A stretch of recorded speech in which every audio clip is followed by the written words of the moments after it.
Itu Styrel, membela citra buruk. Gambar yang buruk itu adalah salinan bergerak. Kualitasnya jelek, resolusinya di bawah standar. Saat dipercepat, kualitasnya memburuk. Itu adalah bayangan gambar, pratinjau, gambar bini, ide yang keliru, gambar keliling yang didistribusikan secara gratis, diperas melalui koneksi digital yang lambat, dikompresi, direproduksi, dirobek, diremix, serta disalin dan ditempel ke saluran distribusi lain. Citra berkualitas rendah adalah kain lusuh atau sobekan sebuah AVI atau JPEG. Kaum proletar rendahan dalam masyarakat kelas penampilan yang diberi peringkat dan dinilai berdasarkan resolusinya. Citra berkualitas rendah telah diunggah, diunduh, dibagikan, diformat ulang, dan diedit ulang. Ini mengubah kualitas menjadi aksesibilitas, nilai pameran menjadi nilai kultus, film menjadi klip, kontemplasi menjadi gangguan.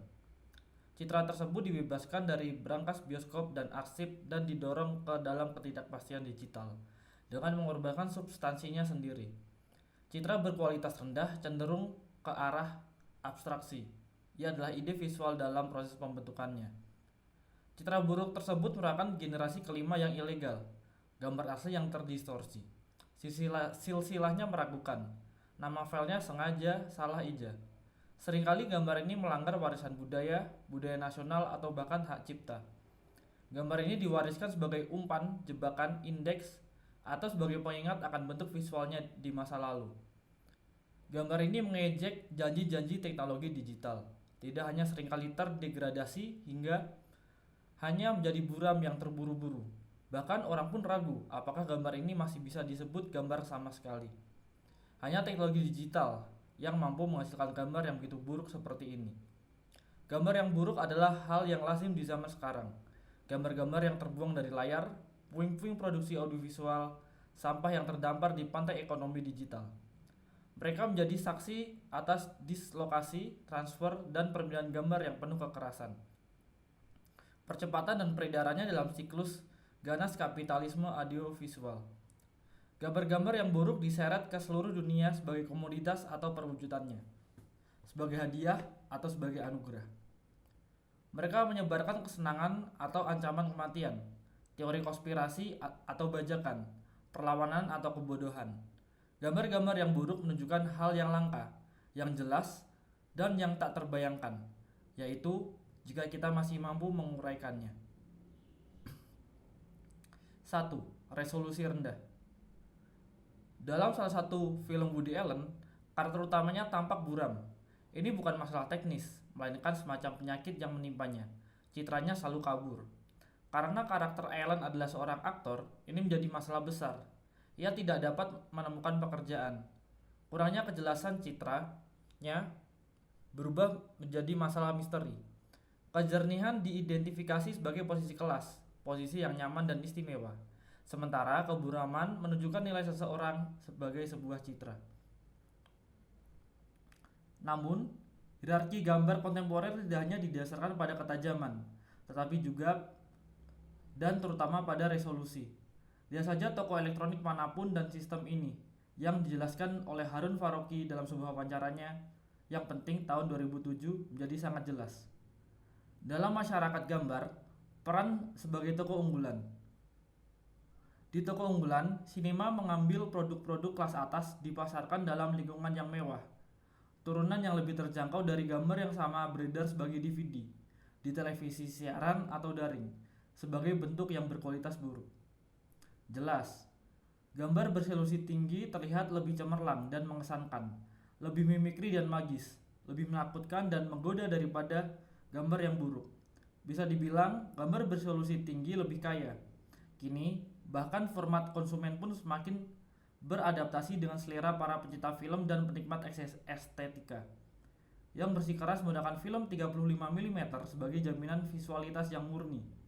Penekanan pada film analog sebagai satu-satunya media yang penting secara visual bergema di seluruh wacana tentang sinema, hampir tanpa mempedulikan nuansa ideologisnya.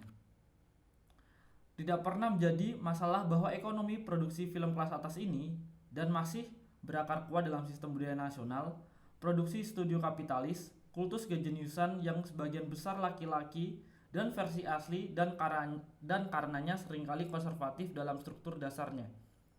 Resolusi diagungkan seolah-olah ketiadaannya sama dengan pengibirian sang pengarang. Pemujaan terhadap ukuran film mendominasi bahkan produksi film independen. Citra yang kaya tersebut menciptakan hierarki tersendiri dengan teknologi baru yang menawarkan semakin banyak kemungkinan untuk secara kreatif merusak citra tersebut. 2. Kebangkitan sebagai gambaran yang buruk. Namun, bersikeras pada penggunaan gambar yang kaya juga memiliki konsekuensi yang lebih serius. Seorang pembicara dalam konferensi esai film baru-baru ini menolak untuk menampilkan cuplikan dari karya Humphrey Jennings karena tidak tersedia proyektor film yang memadai. Meskipun pembicara memiliki pemutar DVD dan proyektor video standar, para hadirin dibiarkan membayangkan seperti apa tampilan gambar-gambar tersebut. Dalam kasus ini, ketidakjelasan gambar tersebut disebabkan oleh kurang lebih bersifat sukarela dan berdasarkan premis estetika. Tetapi, hal ini menjadi padanan yang jauh lebih umum berdasarkan konsekuensi kebijakan neoliberal. 20 atau bahkan 30 tahun yang lalu, restrukturasi neoliberal, produksi media mulai perlahan-lahan mengaburkan citra non-komersial, hingga pada titik di mana sinema eksperimental dan esai hampir tidak terlihat. Karena menjadi sangat mahal, biaya untuk terus memutar karya-karya ini di bioskop sangat mahal, sehingga dianggap terlalu marginal untuk ditayangkan di televisi. Dengan demikian, karya-karya tersebut perlahan menghilang bukan hanya dari bioskop, tetapi juga dari ruang publik. Esai video dan film eksperimental sebagian besar tetap tidak terlihat kecuali beberapa pemutaran langka di Museum Film Metropolitan atau klub film yang diproyeksikan dalam resolusi aslinya sebelum menghilang lagi ke dalam kegelapan arsip. Perkembangan ini tentu saja terkait dengan radikalisasi neoliberal dari konsep budaya sebagai komoditas, komersialisasi sinema, penyebarannya ke bioskop multiplex, dan marginalisasi pembuat film independen. Hal ini juga terkait dengan restrukturasi industri media global dan pembentukan monopoli alas audiovisual di negara atau wilayah tertentu.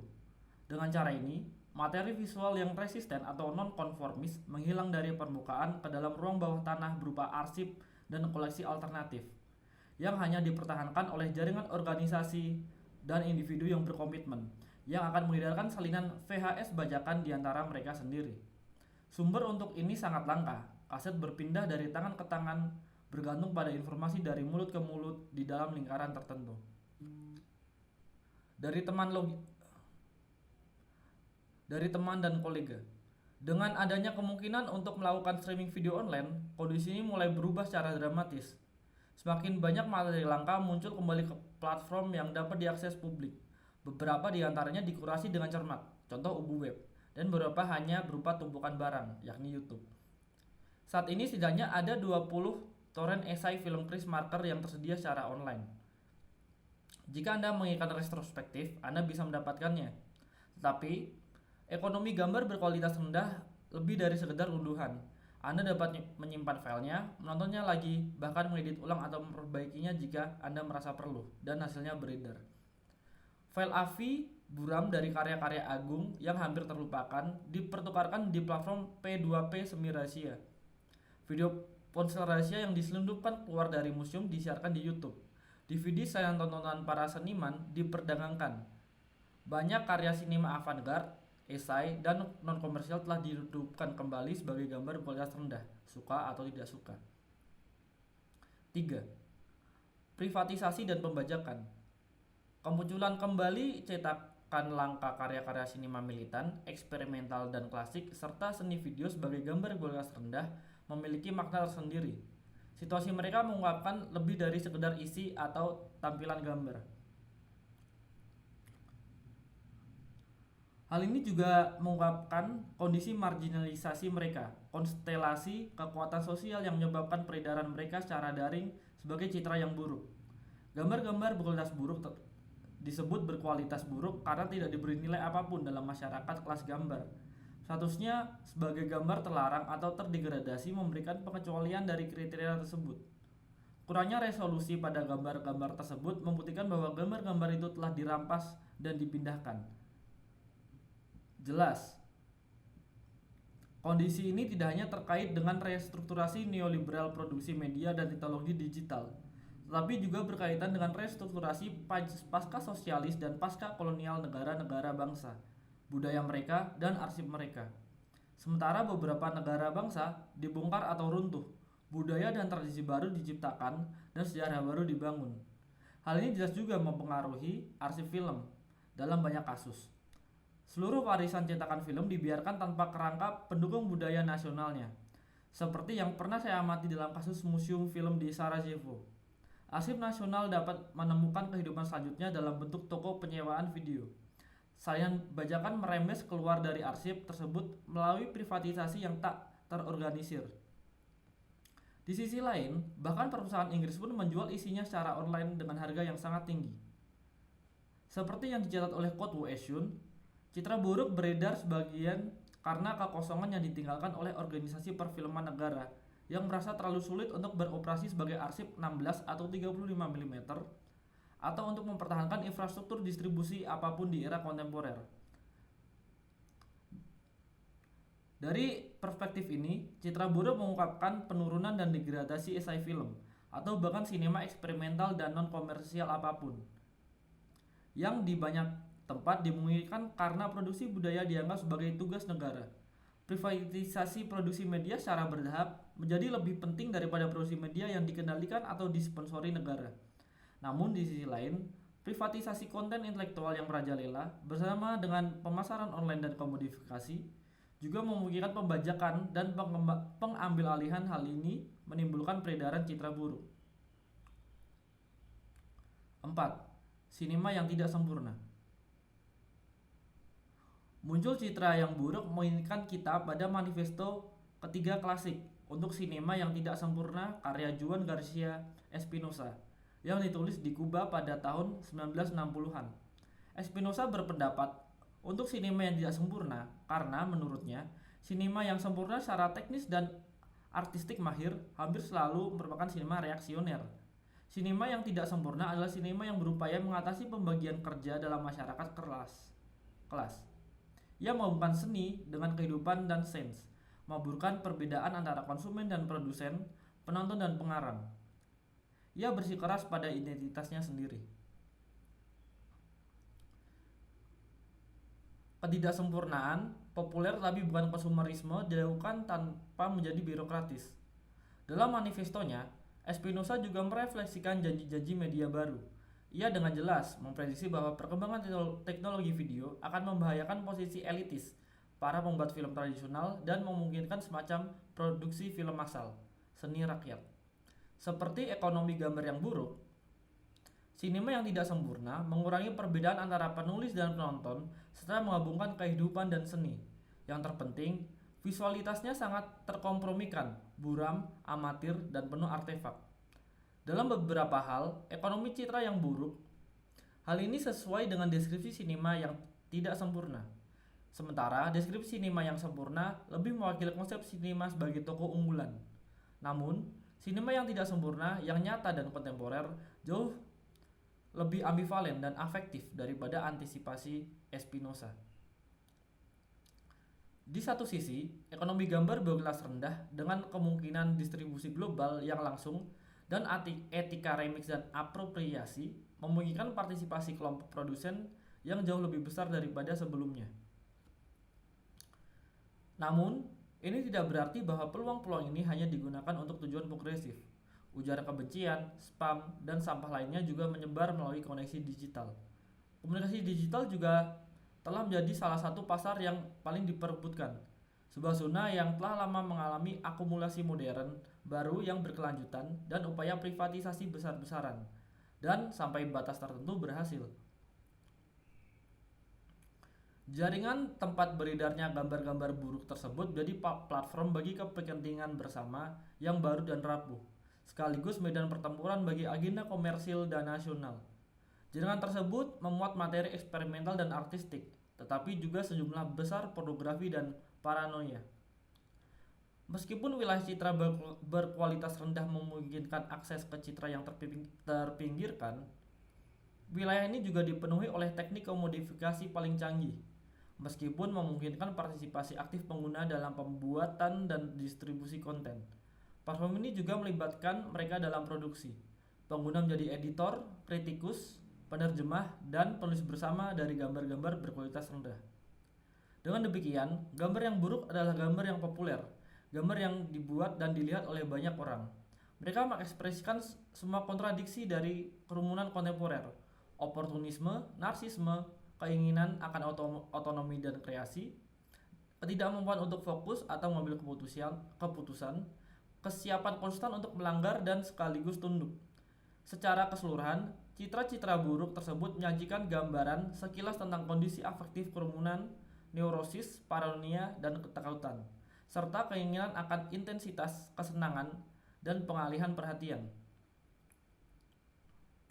Kondisi citra-citra tersebut ini bukan hanya tentang transfer dan peformatan ulang yang tak terhitung jumlahnya, tapi juga tentang banyaknya orang yang cukup peduli untuk mengkonversinya berulang kali, menambahkan subtitle, mengedit ulang, dan menggugahnya. Dalam konteks ini, mungkin kita perlu mendefinisikan ulang nilai sebuah gambar, atau lebih tepatnya menciptakan perspektif baru untuknya. Terlepas dari resolusi dan nilai tukar, kita dapat membayangkan bentuk nilai lain yang didefinisikan oleh kecepatan, intensitas, dan penyebaran. Gambar yang buruk adalah buruk karena sangat terkompresi dan menyebar dengan cepat. Gambar tersebut kehilangan materi dan memperoleh kecepatan, tetapi gambar tersebut juga mengekspresikan kondisi dematerialisasi yang tidak hanya dimiliki oleh warisan seni konseptual, tetapi terutama oleh mode produksi semiotik kapital, seperti yang dijelaskan oleh Felix Guattari, mendukung penciptaan dan penyebaran paket data yang ringkas dan fleksibel yang sangat diintegrasikan ke dalam kombinasi dan rangkaian yang semakin baru. Penyederhanaan konten visual ini, konsep yang sedang terbentuk dari gambar, menempatkan dalam suatu perubahan informasi umum dalam ekonomi pengetahuan yang merubah gambar dan keterangannya keluar dari konteks ke dalam pusaran deteritorialisasi kapitalis permanen. Sejarah seni konseptual menggambarkan hal ini. Dematerialisasi objek seni pertama-tama sebagai gerakan perlawanan terhadap nilai fetisisme visibilitas. Namun kemudian, objek seni yang telah didematerialisasi ternyata sangat cocok dengan semiotisasi kapital. Dan dengan demikian, dengan arti tertentu, pergeseran konseptual citra buruk. Dalam kapitalisme, citra buruk juga mengalami ketegangan serupa. Di satu sisi, ia beroperasi melawan nilai fetisisme resolusi tinggi. Di sisi lain, justru nilai mengapa ia akhirnya terintegrasi sempurna ke dalam kapitalisme informasi yang berkembang pesat, pada rentang perhatian yang terkompresi, pada kesan daripada impresi, pada estetitas daripada kontemplasi, pada pratinjau daripada pemutaran. 5. Kawan, bagaimana ikatan visual Anda hari ini? Namun, secara bersamaan, terjadi pembalikan paradoks. Peredaran gambar-gambar berkualitas rendah menciptakan sebuah sirkuit yang memenuhi ambisi awal sinema militan dan beberapa esai dan eksperimental untuk menciptakan ekonomi gambar alternatif, sebuah sinema yang tidak sempurna yang ada di dalam maupun di luar dan di bawah arus media komersial. Di era berbagi file, bahkan konten yang terpinggirkan pun beredar kembali dan menghubungkan kembali audiens yang tersebar di seluruh dunia. Citra buruk tersebut dengan demikian membangun anonimitas. Jaringan global menciptakan sejarah bersama. Ia membangun aliansi saat menyebar, memicu menerjemahkan atau salah tafsir, dan menciptakan publik serta debat baru. Dengan kehilangan substansi visualnya, ia mendapatkan kembali sebagai kekuatan politiknya dan menciptakan aura baru di sekitarnya. Aura ini tidak lagi didasarkan pada kekekalan asli, tetapi pada sifat sementara salinannya. Ia tidak lagi berlabuh ke dalam ruang publik klasik yang dimediasi dan didukung oleh kerangka negara bangsa atau korporasi, tetapi mengambang di permukaan kumpulan data yang sementara dan meragukan.